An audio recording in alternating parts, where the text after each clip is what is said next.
Hello. So last week we made ourselves a garland, but sometimes we want a wreath, don't we? So I'm going to show you a nice alternative wreath this time. This is what we're going to make. I always feel I should do this when I hold up the wreath. But of course, you might also not want to make a wreath. Maybe you're all wreathed out. You can use exactly the same thing to make a card. So we have a couple of different cards. We are heading, when I make this video, for a bank holiday. And of course, with it being a bank holiday in England, the forecast is for it to chuck it down. What are we going to do? We had a barbecue planned. It's not going to happen, is it? But we don't need to be miserable. I know it is wet and the sun is not sunny, but we can have lots of good fun that is funny by crafting all weekend. And this craft is a really sensible, nice, fine, good one to do with children. So all we need is some paper. Now, I've told you before about drawing the wreath by using a dinner plate and a side plate, but this was the back of a pizza, which is already in a circle. So I used the pizza. What I've written on the back there is, use martini glass for the size of the circle. How cool is that as an instruction? You don't have to use a martini glass, you can use all kinds of things. But what we're going to do, oh, hello, we've got somebody joining us today. Are you going to stay and behave yourself, Nick? Because this is quite an easy craft, so Nick might be going to help me now with that. Okay, what shape is it we're cutting out, Nick? The martini glass, yes indeed. We're going to use a circle.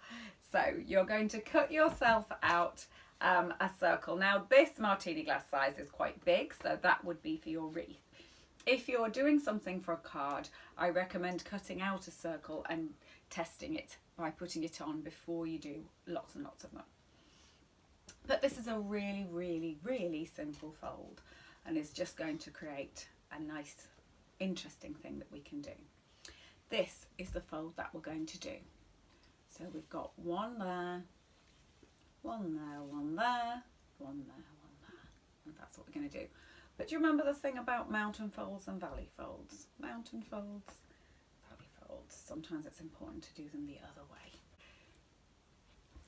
So the first thing we need to do is cut ourselves out a circle, and then we're going to fold it in half. Okay, so whatever kind of paper that you want to use, we're still going to need it to fold, but we're not doing lots and lots of folds today, so slightly thicker paper would also work. So making a good fold, we folded it in half. We've gone downwards here with the colour. I might need to show you on a different one there because I realise that's pale pink. So this one's got some koalas on. It's absolutely obviously raining outside because cats don't want to go out and they want to stay and help with doing some crafting today. So we've got the whole family helping today, haven't we? Okay, so you're folding like this with your white side on there and your folded side like that. Okay, now our second fold, and I may just have to move Peggy into a slightly different place so that you can see the fold. Our second fold is going to be this one and this one when we're doing it like that, and we're still going downwards. So I'm going to open that out and I'm going to fold my second fold in like that and like that, so that we are creating that ice cream cone shape. Now it's up to you whether you want them to meet perfectly at the bottom. So you can do it like this, where you have a real point, and that's actually a little bit easier to do it like that. But you can also do it where you have it a little bit flatter at the bottom and you take it out. That's up to you. You know, it really doesn't matter. If you're going to put them together really close up, like this one, then, you know, leave it a little bit pointier. If you're going to put them onto a wreath, you can leave them a little bit wider. But it doesn't matter. Let's just see if Peggy will put her face through the wreath there. Looking good. Okay. Oh, we're going to fold that the second time downwards. And then this time for our last fold, we're going to do it the other way. So we've gone that way, and then we're going to fold the last two outwards the other way. Okay, so we're going backwards and we're going forwards. So we started like that. Then we folded in half and we opened back out again. We folded in at that side and in at the other side. I know that you are going to ask me about the exact angles and things like that, but do you know what? I didn't worry about that. You're trying to get these two back ones, and I'll turn over on a coloured one so that you can see really clearly, like that and like that. More or less even. And to be honest, if you want to get out your protractor and have a little measure, go for it. Otherwise, don't worry about it. Just have some fun trying to get them approximately the same, and if they're not the same, don't worry about it. When we stick them down, the important thing really is that they don't perfectly line up so much that you don't see any of the back bit. Otherwise, why bother with this round bit? You might as well just fold it like that and cut them off if they're going to sit right next to each other. You want to get, if you're going to go like that, why bother with it? You want to have a bit of that round bit showing. It creates this. In a way, I was going to do this as an Easter one because I thought that kind of looked like an Easter egg shape, but then decided we'd go summer instead. So you can just enjoy that curve at the back, embrace it, have a little go.